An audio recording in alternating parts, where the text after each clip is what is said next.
रूस और चीन के विदेश मंत्रियों ने ईरान पर अमेरिकी इजरायली हमले की कड़ी निंदा तक कर दी है और बीजिंग के शीर्ष राजनयिक वांग यी ने इजरायल से तत्काल हमले रोकने का आह्वान यहां पर कर दिया है। तो देखिए रूस के विदेश मंत्री सर्गेई लावरोव ने क्या कहा, वो भी आप देखिए। रूस को इस बात का कोई सबूत नहीं मिला है कि ईरान परमाणु बम हासिल करने की कोशिश कर रहा है। तो ये निंदा यहां पर लगातार की जा रही है, जो कि अब खुद चीन की तरफ से और रूस की तरफ से सामने आई है। जिस तरीके से ईरान के सहयोगी ये दोनों हमेशा से रहे हैं, अब निंदा जिस तरीके से यहां पर लगातार हो रही है, इससे उम्मीदें बढ़ तो रही हैं कि क्या रूस और चीन भी अब इस युद्ध में कहीं ना कहीं दखल देंगे या फिर वो पीछे हटते हुए नजर आएंगे। तो ऐसे में आप देखिए किस तरीके से लगातार ईरान को टारगेट यहां पर इजरायल और अमेरिका ने किया और उसके बाद चीन और रूस की ये निंदा सामने आई।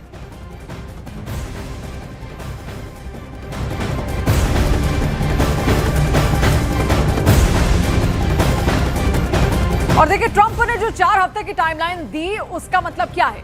क्या अमेरिका ने अपना कोई टारगेट मिस कर दिया है या वो ईरान युद्ध को किसी फेज में लड़ने वाला है? क्या ये जंग ईरान को न्यूक्लियर ताकत बनने से रोकने के लिए है या असली लड़ाई हॉर्मुज पर दबदबे की लड़ाई है?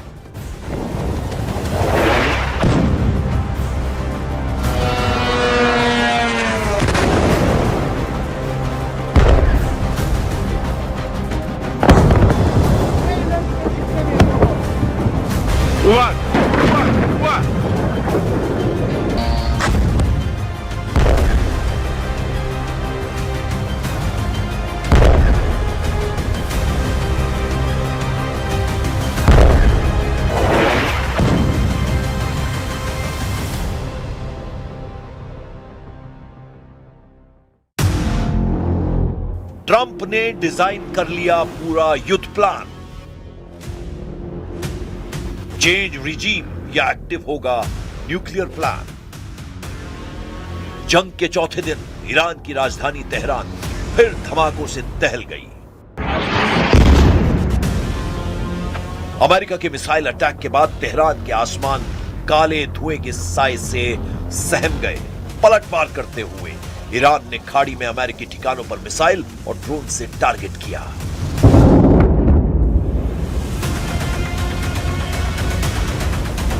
इधर इजराइल ने लेबनान में हिजबुल्लाह के कमांड सेंटर और हथियार ठिकानों को धमाके से उड़ा दिया। बदले की आग में जल रहे हिजबुल्लाह के लड़ाकों ने ड्रोन अटैक लॉन्च कर दिया।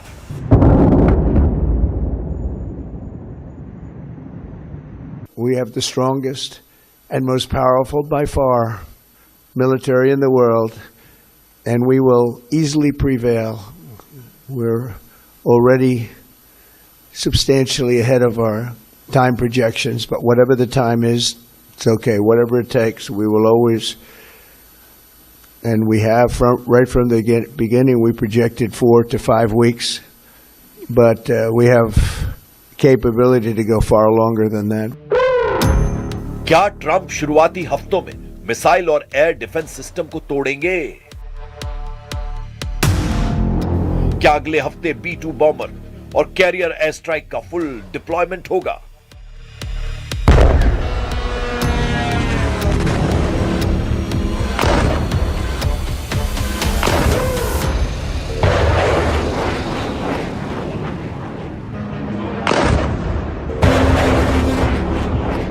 अमेरिका की मिसाइलों ने ईरान के IRGC हेडक्वार्टर को धमाके में उड़ा दिया। धमाका इतना जोरदार था कि आसपास की इमारतें थर्राने लगी। इलाका ईंट भट्टी की चिमनी से निकलने वाले काले धुएं से भर गया।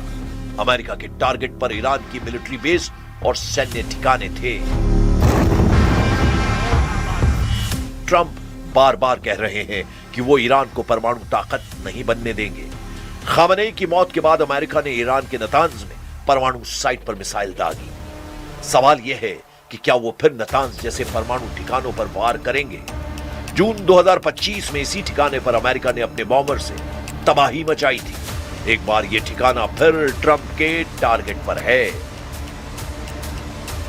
Ensuring that the world's #1 sponsor of terror can never obtain a nuclear weapon. Never going to have a nuclear weapon. I said that from the beginning. They're never going to have a nuclear weapon. They were on the road to getting one legitimately through a deal that was signed foolishly by our country. And finally, we're ensuring that the Iranian regime cannot continue to arm, fund, and direct terrorist armies outside of their borders. और देखिए, America के राष्ट्रपति Donald Trump ने Iran के supreme leader Ayatollah Ali Khamenei की हत्या के बाद पहली बार खुलकर कहा है कि उन्हें इस बात की फिक्र है कि ईरान में नया नेता भी अमेरिका और उसके हितों के लिए उतना ही मुश्किल या उससे भी बुरा साबित हो सकता है।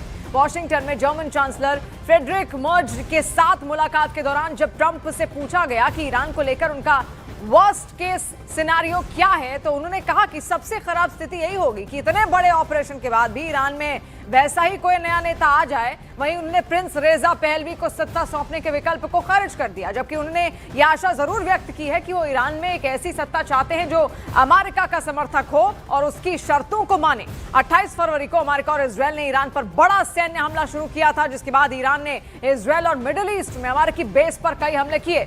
अब तक ईरान में 787 लोगों की मौत हो चुकी है, 6 अमेरिकी सैनिक भी मारे गए हैं। ट्रंप पहले भी कह चुके हैं कि यह एक्शन ईरान के इमिनेंट थ्रेट को खत्म करने के लिए लिया गया है और उन्होंने ईरानी विपक्ष से सरकार पर नियंत्रण करने की अपील भी की थी।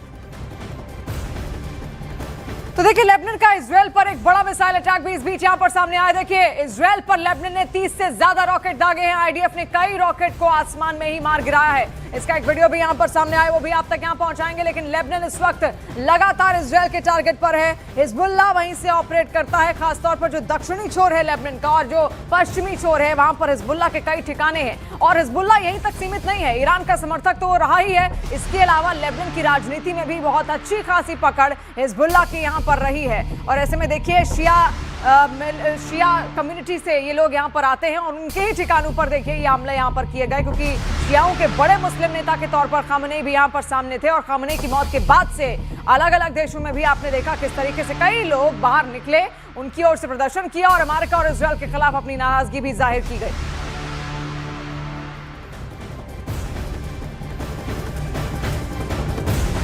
और देखिए, ईरान की राजधानी तेहरान पर हमले और ज्यादा तेज हो गए हैं। इजरायल ने तेहरान पर भीषण बमबारी की।